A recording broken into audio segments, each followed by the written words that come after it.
Good afternoon, everyone, and welcome to this afternoon's session. We're continuing with matter 4, which we got through a little more quickly than I imagined this morning, so there's still a few bits left of it. Policies D11 to D14, and I wanted to look at policies SS5 and SS4. I think we can probably just get straight on with it. Mr. Linus, was there anything you wanted to say in introduction to any of this? Thank you, sir. If we're dealing with D11 through to D14, perhaps I can just run through the basis for the policies. D11, alteration under extension of existing buildings. The purpose of the policy is to ensure high quality design of proposals to extend or alter existing buildings, and it's part of the broader suite of policies that are intended to secure good design in accordance with the framework.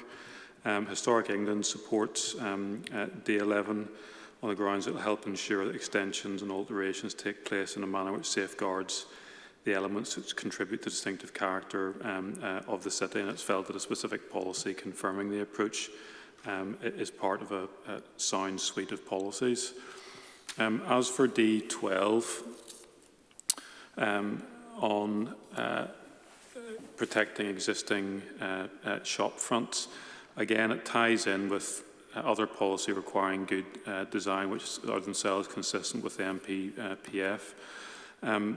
We take the view that, again, a specific policy is appropriate because survival of historic shop fronts in the central historic area is particularly high, and they can make an important contribution to the streetscape and historic interest of the main retail area. So it's important to clarify expectations of the council regarding their retention. As for D13, relating to advertisements, that is really drawn from paragraph 67 of the framework, which notes that poorly placed advertisements can have a negative impact on the appearance of the built and natural environment. And D13 follows that approach by requiring that advertisements don't cause harm to visual or residential amenity of the character of the host building or the appearance of the street scene. And the policy includes specific considerations for illuminated advertisements in conservation areas and listed buildings, and that forms the basis for preserving the use of illumination as an exception rather than a dominant character. And again, we regard that as an appropriate policy given the particular interests of the city centre in York. Again, Historic England supports this policy as it does D11 and D12. As for D14, security shutters, the policy supports the use of suitably designed internal see-through shutters where other security measures have been demonstrated to be inadequate, and then in conservation area or in heritage assets, solid or external see-through shutters won't be supported except under certain circumstances. And again, it's another specific policy drawn from experience of dealing with applications in the city centre. It's thought appropriate to provide some specific guidance on matters which cumulatively could have an impact on the area. That's helpful, Mr. Linus. Thank you. Do either of you, Mr. Merritt, Mr. Morrison, have anything to say about any of these policies? Yes, I'll be fairly brief, as we were in our written submission. In terms of D11, we were hopeful that there would be a brief mention of the need to address the climate change imperatives, and more particularly the carbon-ready standards that are being referred to in the updated CC2 policy. So, as I say, we'd appreciate if there was a flag in terms of the need to take that into account in the design of extensions and the policy cross-reference at the bottom.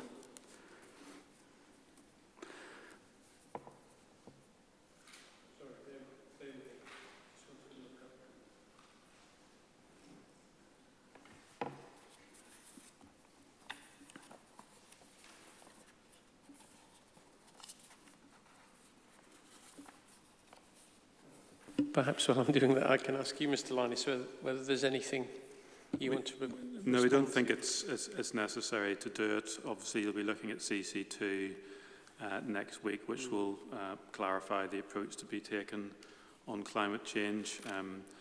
One always has to read the plan as a whole. We don't think it's necessary for soundness purposes to put the cross-reference in. To the extent that CC2 needs to be applied, that should be clear from a viewing of the plan overall. So we don't think we need to put in a cross-reference here to ensure soundness because it's already in the plan, or it will be in the plan.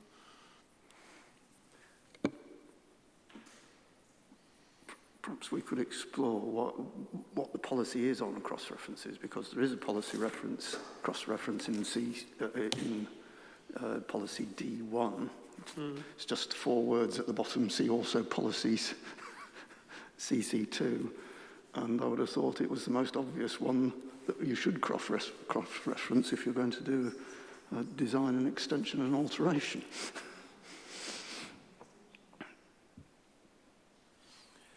Yes, we do have cross-references in some places. I recognise it's not always done in plans, but would there be any issue with adding it, or is it just simply because if you add that one, you might want to add several others? I suspect it's a case of being consistent across the policy, so we need to, across the plan as a whole rather. So we need to consider that, sir. I think ultimately any cross-reference, we doubt it's critical to soundness because, as I said, the plan needs to be read as a whole. So if there's a decision to be taken, I suspect it would be against cross-referencing in the sense that you don't need it to ensure the soundness of the plan. That's fair. Shall I leave that with you? Yes. Thank you, sir. Thank you. Is that okay, Mr. Merritt? Yes, no, thank you. Okay, thank you. And policy D12 is probably the even more important one in the sense of the sheer amount of heat and energy loss that comes out of the front doors of open-doored shops is massive. And actually, in a sense, it tends to be the sort of modern buildings that have that approach. If we actually had a consistent approach, it would actually help the rest of the shopfront policy, which is aimed at preserving the character of existing shop fronts which have doors in the main.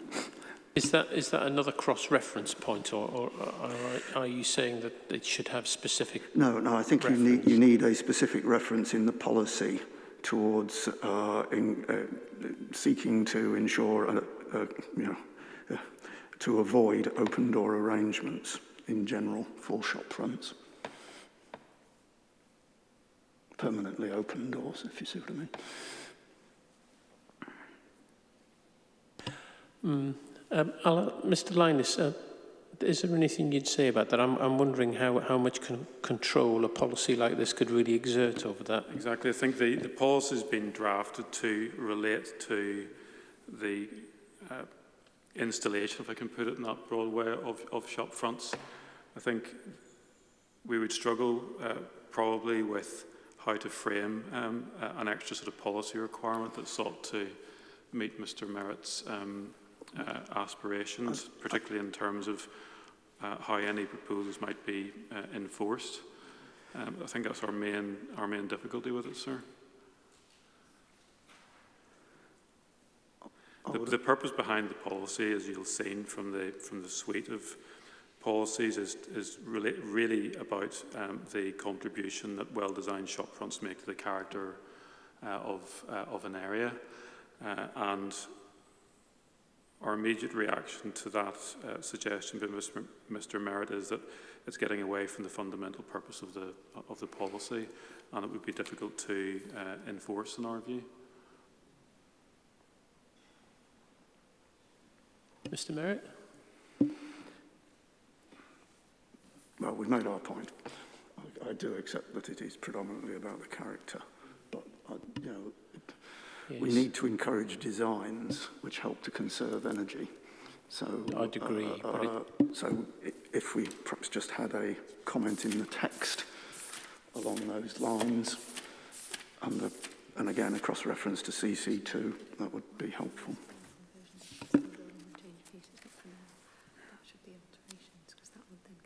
That's okay. Mr. Linus? I'm just looking, sir, to see if there's are there any other policy references that might cover this, but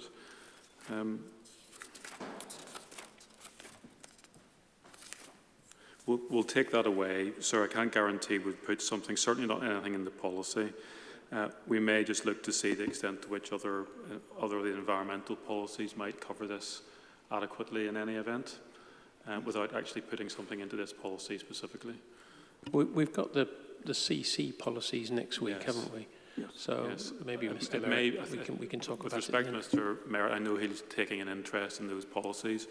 It may be more appropriate to revisit this point in that Yes. context. Thank you. I think that's a useful suggestion. Good. Anything else on these four policies? Only one thing I wanted to ask was, again, it's a bit of a devil's advocate question, but policy D13 on advertisements. Yes. Probably not unexpected. I think occasionally do advertisements, and the development plan is a material consideration rather than a 38.6 point. But Yes. I suppose my question is, and I wanted to air it just for the sake of having aired it. Really, is the policy necessary? Well, we're aware there is obviously the separate consent process under the 2007 regulations. I think we'd raise two points. One, even though there's a consent regime under those regulations, there will be circumstances where other controls, such as listed building consent and so on, need to be followed. So it's worth having a policy, particularly given that this appears in a suite of policies which have a heritage bent to them. Secondly, as you've said, sir, under the regulations, where consent is being given, you should have regard to provisions of the development plan. So even if it were interpreted as being for that limited purpose, there being some guidance in the development plan as the approach that's taken could be useful in that respect too. So I think that the third reason is that obviously the MPPF anticipates that there will be some control in planning terms over advertisements. So it was felt for a combination of those reasons, having a policy would be there. Obviously, if consent under the 2007 regulation means that the planning permission is not required or any other form of consent is not required, then the policy would only be relevant insofar as the consent is being considered under the 2007 regulations. But we say that's probably still a sufficient basis to have the policy in the plan. I tend to agree. I think having some experience of advert consents with a linked listed building consent, it's often useful to have something to fall back on, even if it only is a material consideration, even if it's not got the power of 38.6. And of course, the council does need some control over adverts. Okay. So yes, I've asked the question for the sake of form more than anything, but yeah. So we understand the point. We appreciate the question being asked, and hopefully that's a sufficient justification for it. I'm content. Is there anything else on these four policies? Let's deal with these two allocations then. I wanted to ask the questions about these allocations in this session, simply because I think they bore quite heavily on the sort of heritage or placemaking title. I just wanted to ask a few things about them. Mr. Lannis, I don't know if there's anything you wanted to say in introduction to them. I don't think Castle Gateway is being considered in great detail. I'm going to just summarise where we are with Castle Gateway. As you'll have seen from the plan, and potentially walks around York if you've had the chance to do so, which I'm sure you have, it's a significant regeneration area in the heart of the city's historic centre. It falls within the city walls, obviously, incorporates many heritage assets, and it sits partly within the Central Historic Core Conservation area. Now, the Council recognised that over recent decades, schemes had failed to regenerate this area of the city successfully, and had really failed to respond to the public's ambitions for the area or understand the heritage significance and the history of the Castle and Eye of York. And just bear with me. So, as the hearing statement explained, it approved a high-level vision for Castle Gateway in 2017. There was a Castle Gateway Advisory Group that was established to bring together local business representatives, interest groups, landowners, other stakeholders to help understand the area's history, how to shape its future. There was work done which led to the approval of a master plan in 2018, and that's informed the policy principles which are set out in policy SS5, and also took into account the Central Historic Core Conservation Area character appraisal. And as you see, the policy essentially divides the overall area into 5 sub-areas and sets out key principles for the development of each. And the focus or the starting point for the wider redevelopment of the area is the redevelopment of the Castle Car Park to provide a public space right in the heart of the area, which is central in more than one way to the policy. And then spanning out from that, there are principles set out for each of the 5 sub-areas. The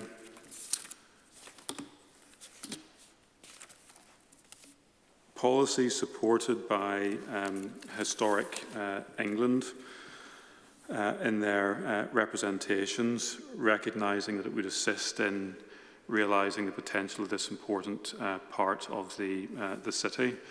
And to provide further context, there are a number of different sort of planning proposals which have either been approved or are going through determination. If I can just run through them briefly to help, sir. Within the Castle and Eye area, which you can see in the proposed modifications, page 11 of the hearing statement, a planning application was submitted in February this year for public realm improvements at the Castle and the Eye to create a new high-quality public space. There's been extensive consultation that's been carried out on those proposals through events and blogs.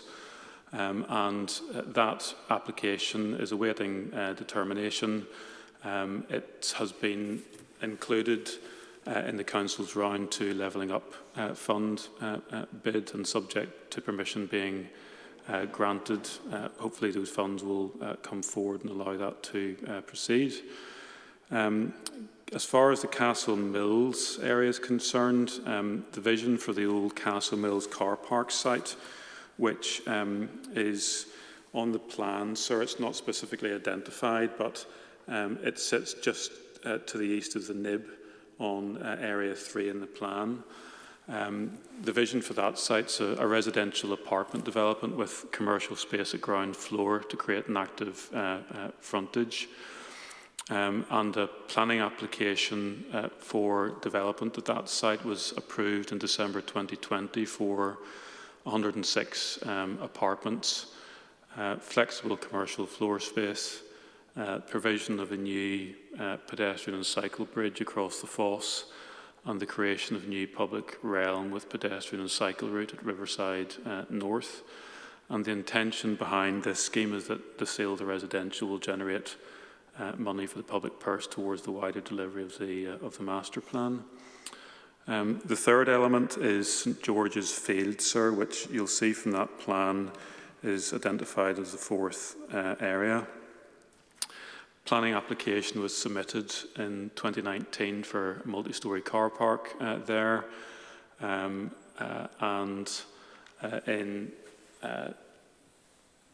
permission has been granted for the car park, and the decision on whether actually to build it out has been deferred until the situation with Castle Mills in terms of the construction price has been determined, and the time is going to be used to look at how data for car parking, etc., is being coming forward in consultation with other stakeholders in the area. But permission has been granted for a multi-storey car park in St George's Field.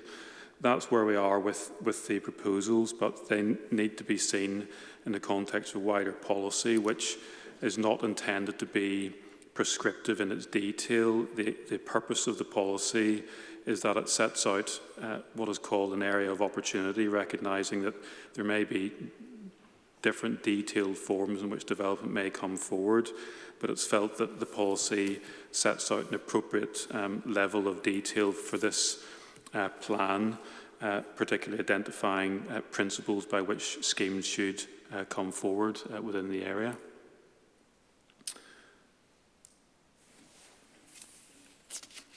I think that is all that I need to say at this stage on Castle Gateway, sir.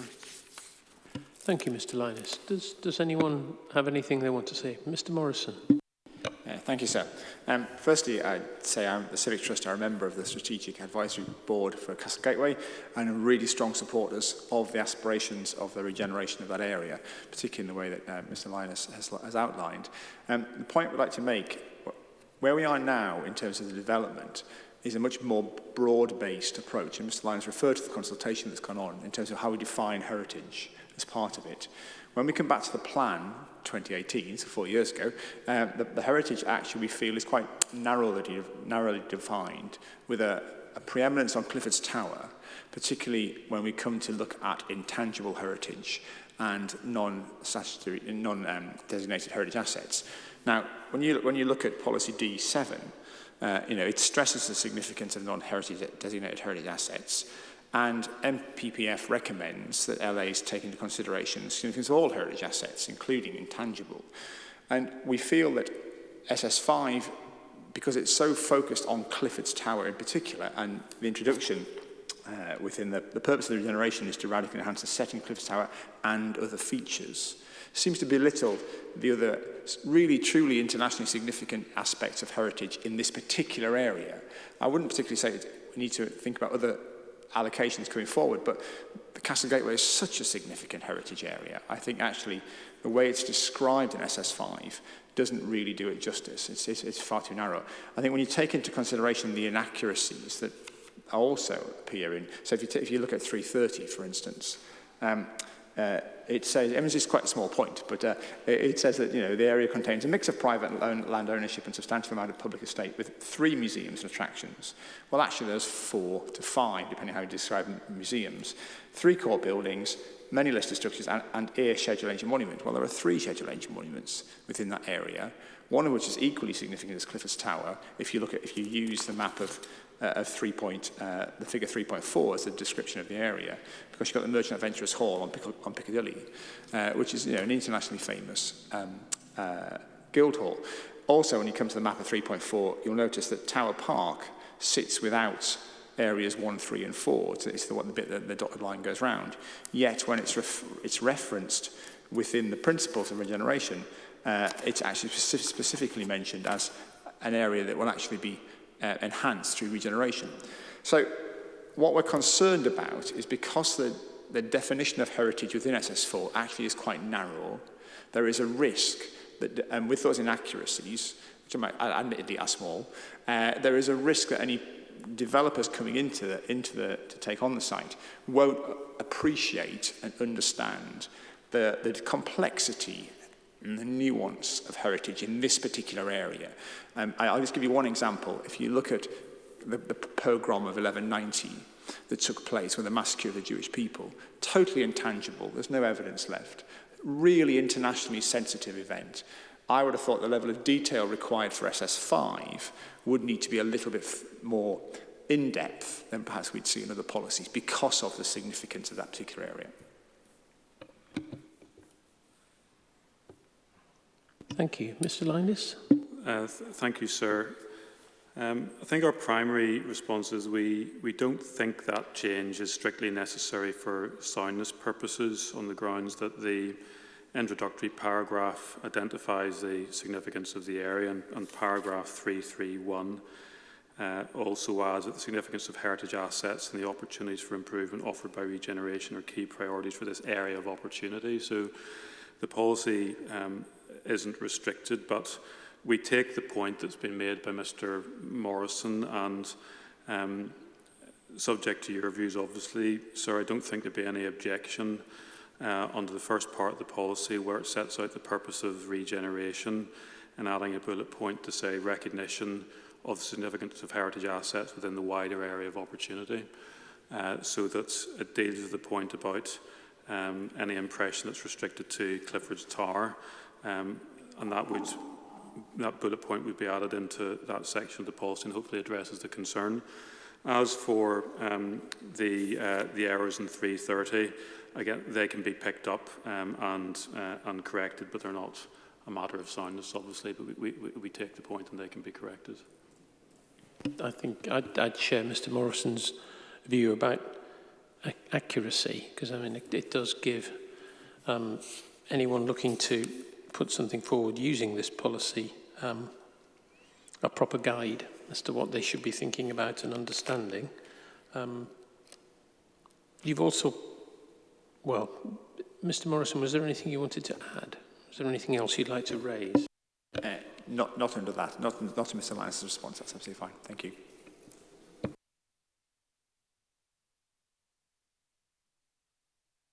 What I was leading on to was there are some suggested modifications, I think, to this policy, aren't there? No. You'll see from the modifications that were appended to the hearing statement that the main change within the policy is to remove the paragraph that sits under the one we've just been looking at. The wording begins to achieve these aims.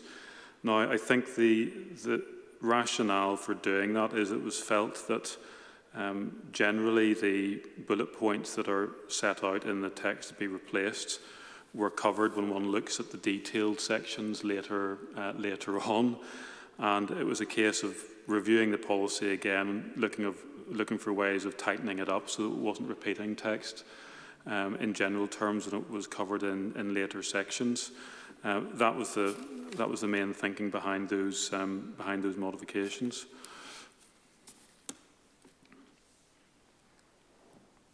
As you'll see, the text appears then in the supporting text. Just to clarify, we're not trying to delete anything. It's more a case of avoiding the main wording of the policy being too extensive.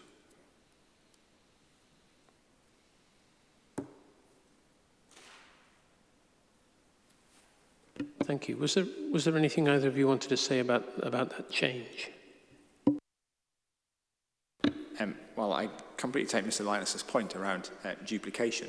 There was something that, leading on to our next question, if I may, sir, around when we considered those particular deliverables that were itemised there, and that with a view to providing sufficient guidance for development, actually we suggested in our written submission that there should be an addition to those, that bullet-pointed list, which is around inclusion of something like developing a clear set of design principles to inform the high-quality development of public realm, transport and construction of new buildings on Castle Gateway. And if we remove that paragraph entirely, I just wonder, when we go into your question 3.2, sir, whether actually we think there is sufficient detail within the sub-areas to actually seriously put out the fact that we were desirous of a very, very high-quality set of designs, where we were thinking that actually at that high level, and suggesting a modification that inserted a sentence like that would actually be a good thing to do. So removal of that bit would negate completely my point on 3.2, but yeah, that's absolutely fine. If that makes any sense. Mr. Linus? The removal of this text, as I've mentioned, isn't intended to take anything away from the policy. It's really to avoid duplication, and the text then goes on to appear in the supporting text in any event. So we don't think that we're taking anything away from the policy. As for whether more needs to be added, as I've said, the purpose behind the policy is to facilitate a wide area of opportunity, and we think that the detail within the individual character areas is sufficient to identify the key principles, and plainly any planning application that comes forward would in any event have to adhere to what is a fairly full design policy under D1. And when the two are read together, we say that provides a fairly strong commitment to high quality design, allied with the key principles set out under these sub-areas.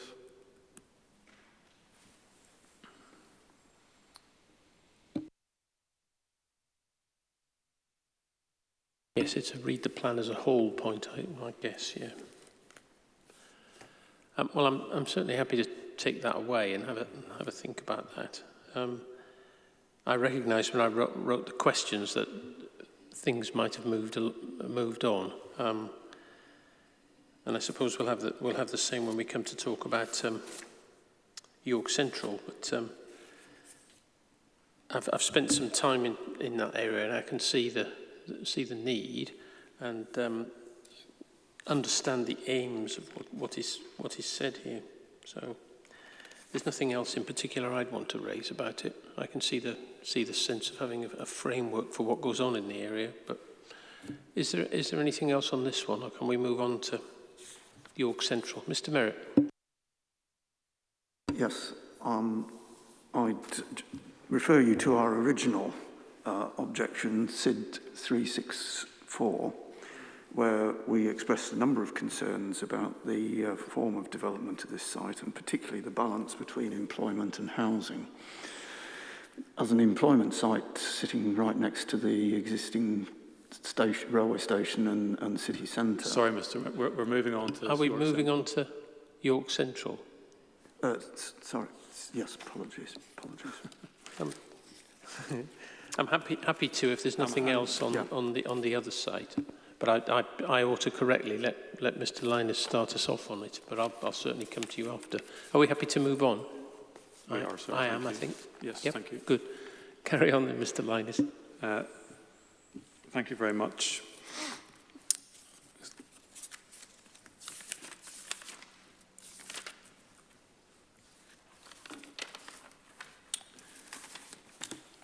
Sir, you'll have seen York Central both on the ground and through consideration of the site at earlier stages of the inquiry. As you know, it's a very significant brownfield regeneration site in the heart of the city next to the station, which offers the potential to deliver very high quality, sustainable development. In answer to your question, we think Policy SS4 does provide sufficiently comprehensive guidance setting out the quantum of development for residential employment uses, appropriate mix of uses on the site, and then a series of development principles to guide development within the proper setting. Again, just by way of context, you'll probably be aware that outline permission was approved in 2019 for up to 2,500 homes. And there have been 2 reserved matters applications, layout, scale, appearance, landscaping and access for the construction of the main vehicle route and associated roads and infrastructure and alterations to the existing road network. And then secondly, the National Railway Museum, that was submitted in December 2021. It's pending, decisions pending on that. And following the reserved matters approval in November 2020, site clearance works began in January 21 and archaeological works are being undertaken, and it's anticipated that works for the main infrastructure are due to commence this year. That's essentially where we are. In anticipation of points that we know Mr. Merritt has raised before, we understand that there may be some concerns with the nature of the outline planning permission, but the important point is we're looking at the policy here, not any concerns with the actual permission that's been granted in itself. And in that context, we say that the policy as drafted is appropriate.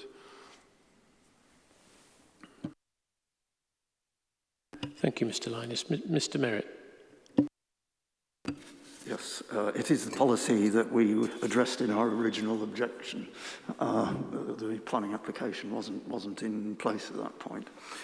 And obviously it is an outline plus detailed for the transport and infrastructure aspects only at the present time. Our big concern was the balance of development on this site for a number of reasons. As I said, the site is extremely well located relative to the railway station and the city centre, and therefore an extremely important site in terms of its potential for employment. We were concerned to ensure that there was enough of the site allocated for employment purposes, both to secure some anchor developments to ensure that the site is successfully rolled out, but also to have sufficient flexibility to try and address the range of needs in the city. We were also concerned at what we saw as the overdevelopment of the rest of the site in terms of housing. And we would specifically like to see a policy amendment that the allocation is reduced to the 1,700 dwellings rather than the 2,500. That's for a number of reasons. One is to ensure that there's actually some opportunity for the site to accommodate a range of housing types.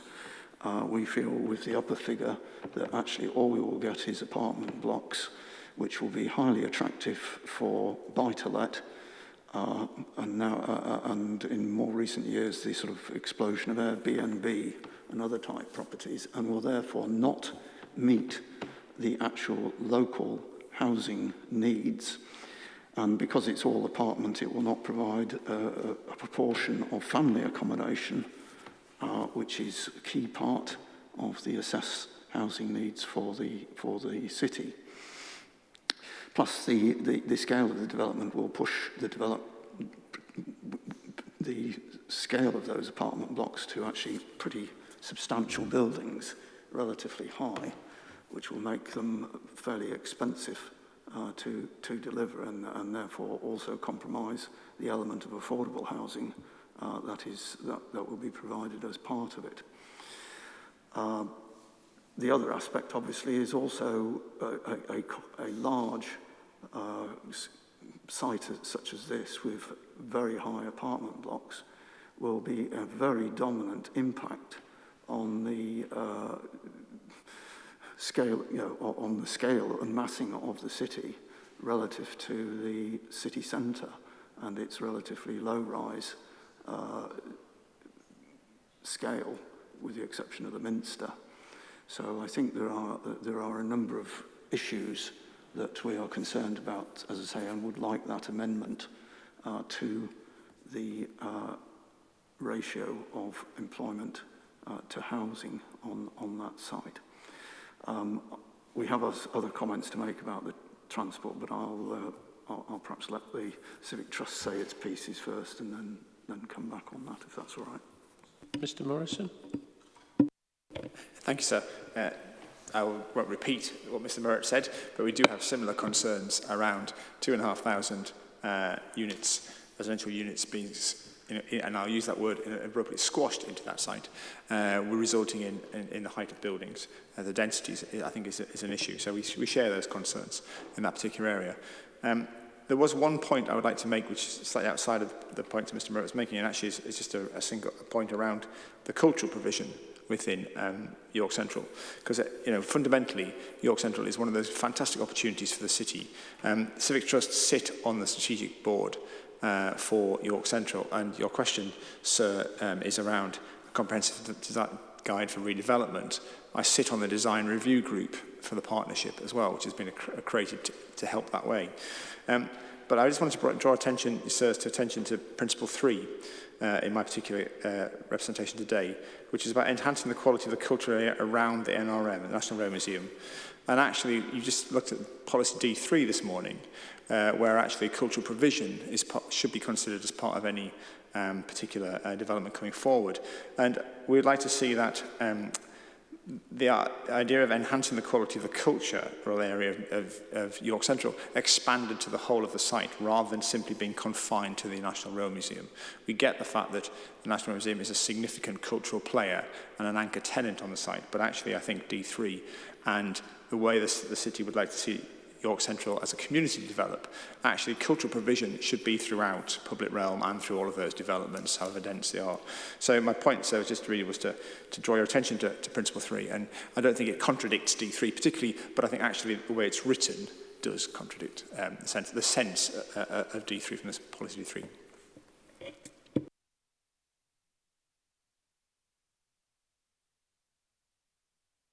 Mr. Linus? Deal with Mr. Merritt's points first of all. I understand that this site has been considered at previous stages, and really the points that Mr. Merritt raises are more about the principle of the allocation rather than the drafting of the policy, which is what we're concerned about today. But in any event, again, its next point is that it doesn't really recognise that planning permission has already been granted on the site.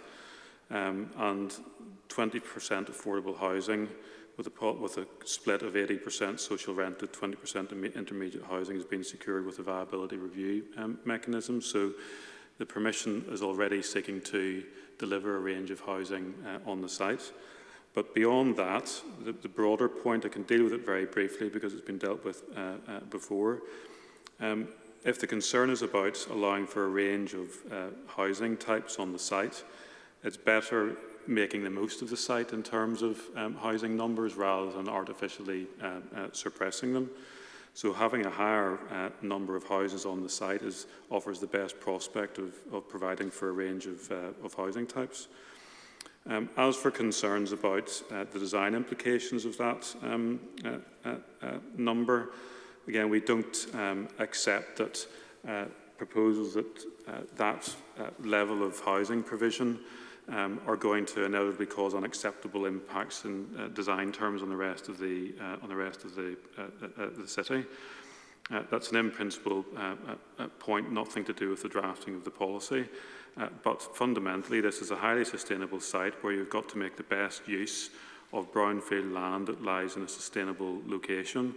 And any further proposals that come forward beyond the planning permission that's already been granted would have to comply with the design policies in the plan that you've been considering more widely.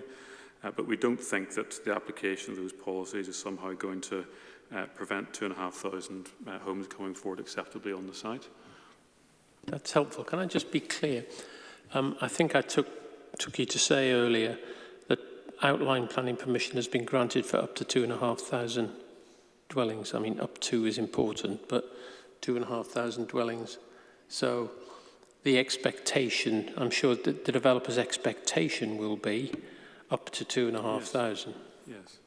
Having been granted outline permission for that. So even if we did change the policy to say 1,700, well, the policy can't overtake the permission. No, exactly. And obviously, and the prospects of having to deal with different scenarios that would seem relatively slim at the moment. So, but to deal with the principal point that Mr. Merritt has made, as I've said, there's a planning permission that's already been granted, but in any event, there's nothing to suggest that this can't be achieved satisfactorily on the site. Do I take it also that reserved matters for the design of those 2,500 are not with the council as yet, or are they before the council? No, they're not as yet. There is a process that's underway, a procurement process with the developer, which is being sorted at the moment, and is anticipated to then follow with a reserved matters application. Perhaps just worth also pointing out, so you weren't in the session for the strategic site policy, so this was said before, but the up to 2,500 homes is an upper limit, and the was seen as a limit in consideration of also the office space that was proposed on the site, which is indicated in the policy as 10,000 square metres and indeed reflected in the outline as 10,000 square metres, but with the anticipation that there was some flexibility on how the quantums of those would be developed subject to further design considerations on the site. So that's why the modifications were made to the policy around the quantums of development, just to allow for that flexibility.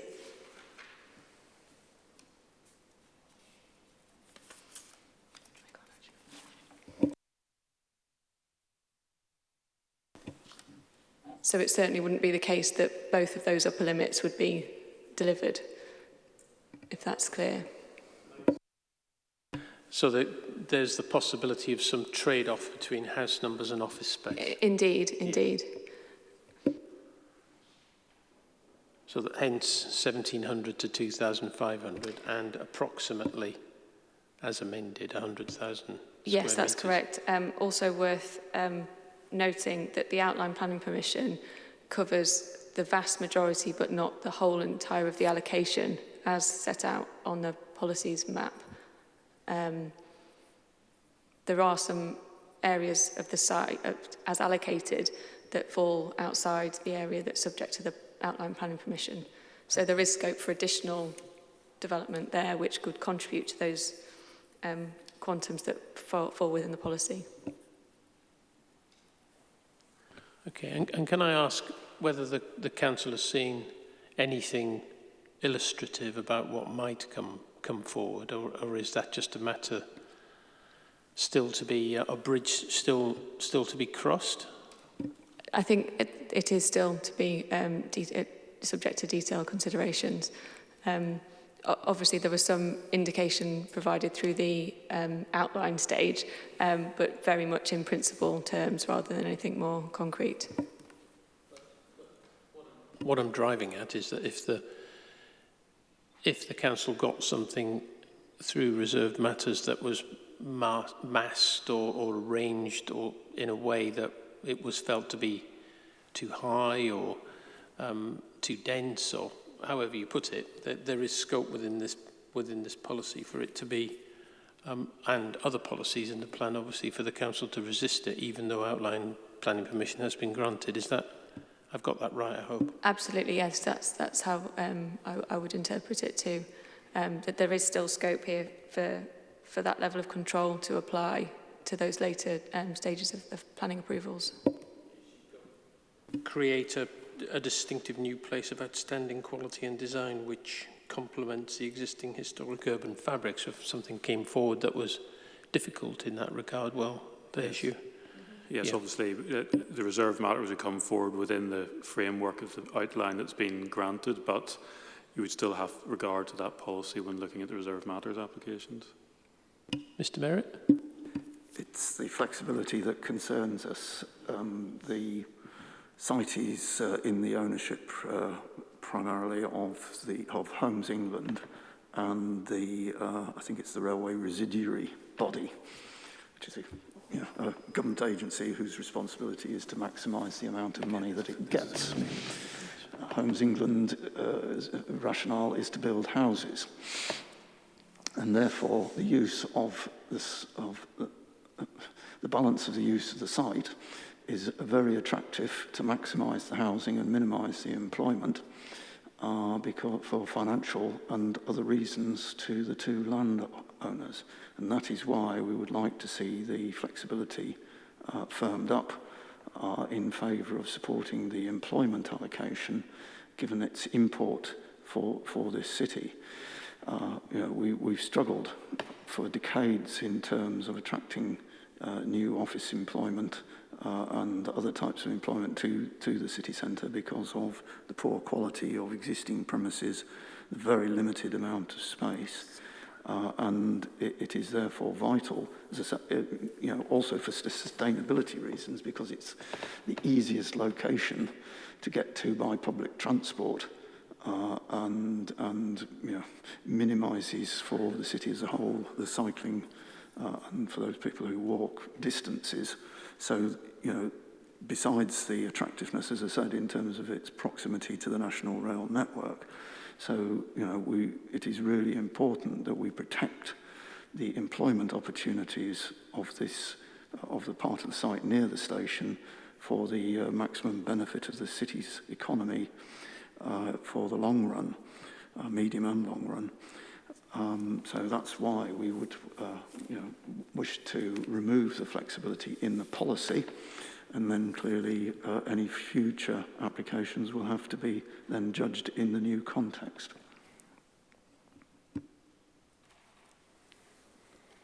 Mr. Linus? I don't think I need to add. I think it really repeats the point that's raised before, and it doesn't allow for the fact that there's a planning permission that has been granted up to the higher level of housing on the site.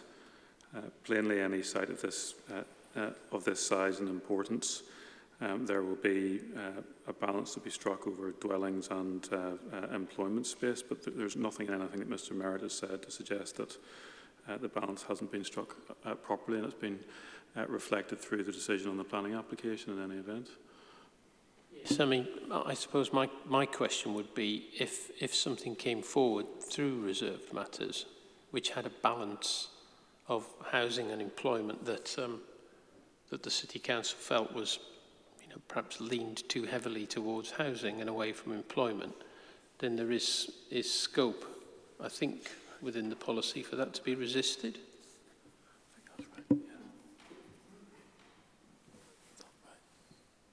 Yes, we think so, sir.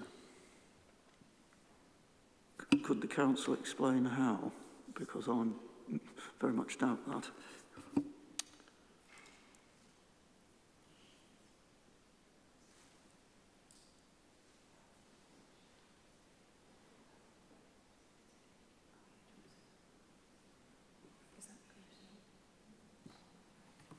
We're just reviewing the condition of the outline permission, and condition number 8 refers to the balance of uses in effect.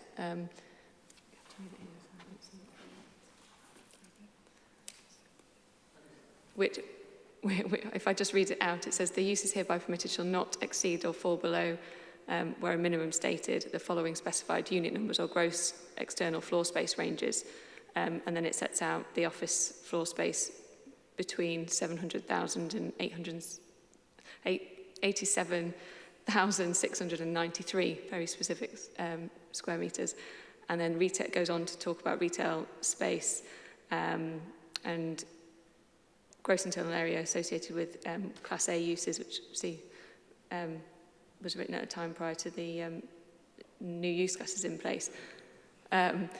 But the point being that the control which we were just asked to clarify is secured through that permission to ensure that balance is reasonably retained. Okay, so if a reserved matters application came in that didn't comply with that condition, the council could turn it away on the basis that it didn't comply with the basis of the outline? Yes, any reserved matters would have to fall within the scope of the outline permission and be subject to any conditions that apply to the reserved matters application. Mr. Merritt? If a full application came in, that would obviously not be bound by what's in the existing permission, and that's why we're raising it in terms of the policy, sir.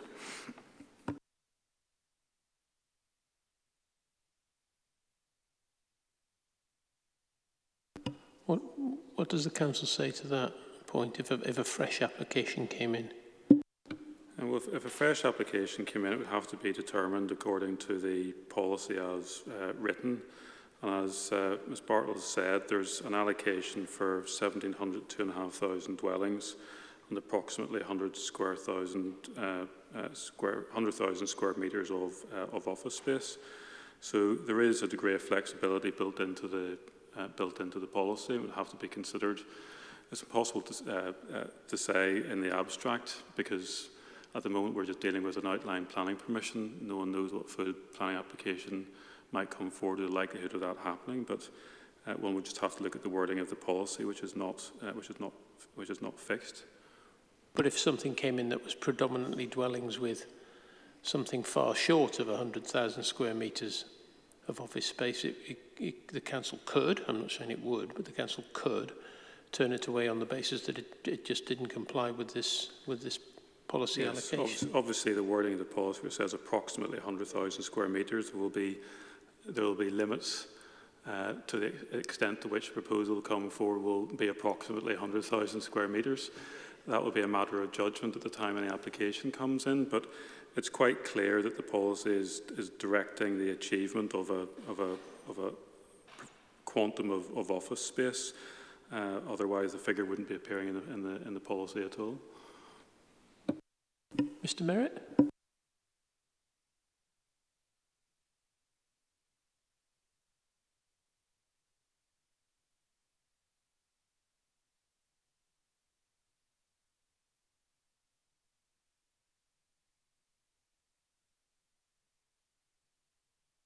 Mr. Morrison, was there anything you wanted to say about this?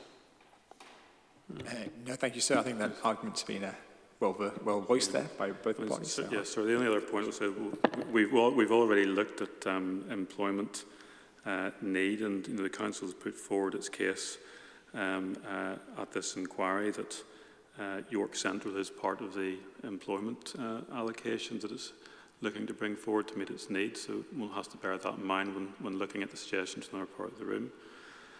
So I'm aware that Mr. Morrison made a point about cultural provision as well, which I hadn't responded to, and I can deal with that very, very briefly. We don't think it's necessary to change the policy to address this point. As he recognised, the rationale for criterion 3 was to recognise there was a particular focus around the National Railway Museum as far as cultural provision was concerned. But if one looks at the rest of the policy, the first paragraph refers to it being an exemplar mixed-use development that will include new central business districts, expanded new cultural and visitor facilities, and if one looks at D3 as well, another part of the plan, it's quite clear that cultural provision is encouraged generally. We don't see any inconsistency between the policy in York Central and D3. So we don't think it's necessary for the soundness of this policy to add in an extra reference, as Mr. Morrison suggests. We think adequate support is there across the area as a whole in the policy.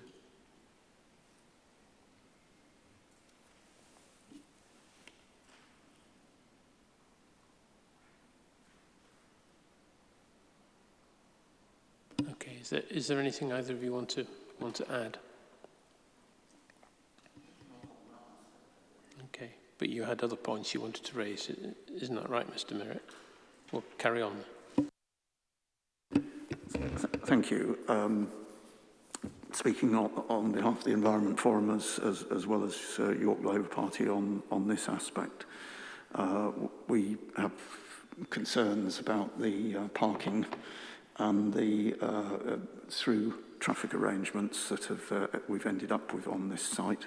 I notice it's also covered quite comprehensively in the Civic Trust's submission, and we would commend you to what's said in there in terms of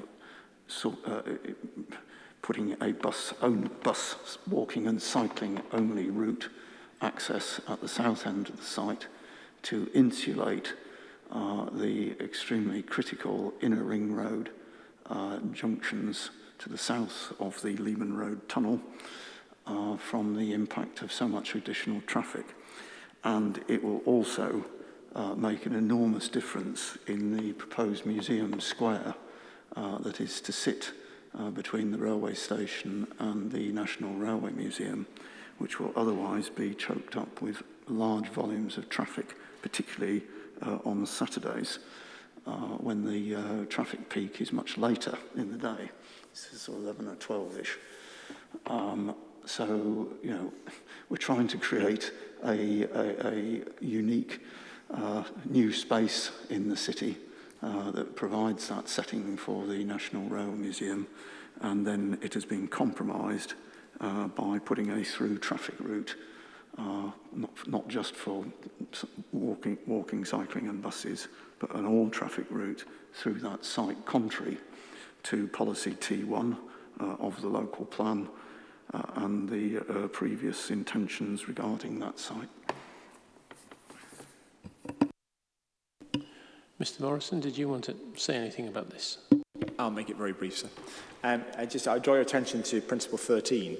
I'll follow on from what Mr. Merritt said, but Principle 13 says minimise the environmental impact of vehicular trips.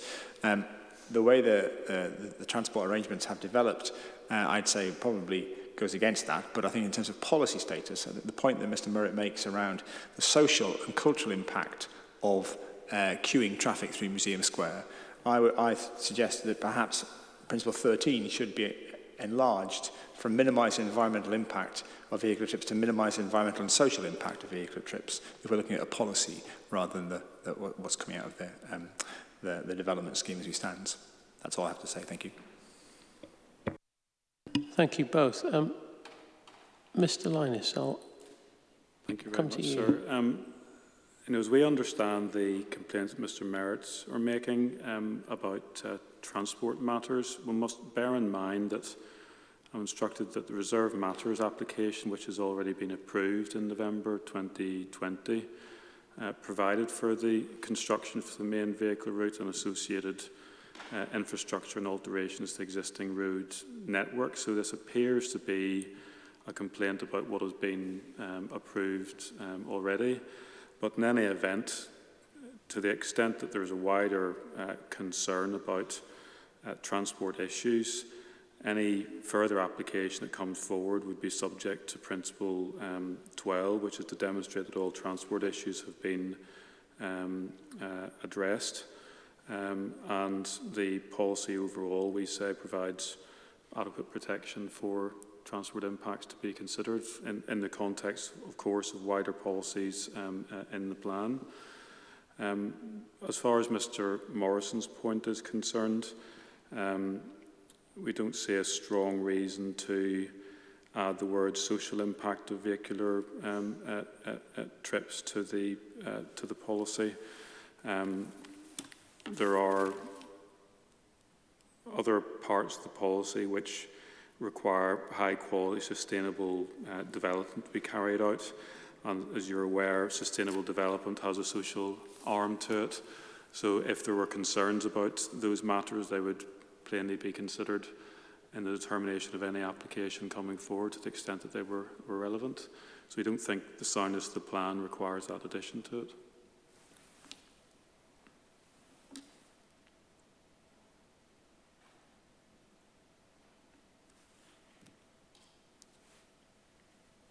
Anything to add, Mr. Merritt? Mr. Morrison?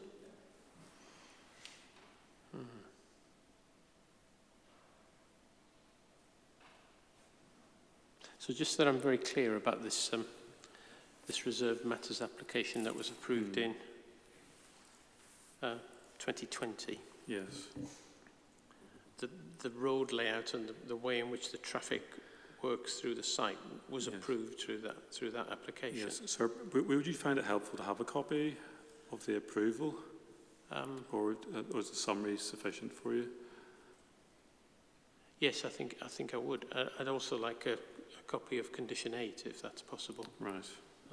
Copy of if they can be put into the perhaps, examination. Perhaps, sir, we could put a copy of the outline permission and any approved reserve matters. I think that would be useful yes, in the examination library, because one will probably have to have a look at those and refer to them.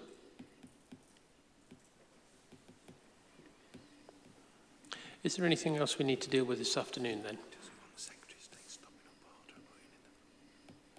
Sorry, I'm just being asked if you'd like to see the Secretary of State stopping up order as well.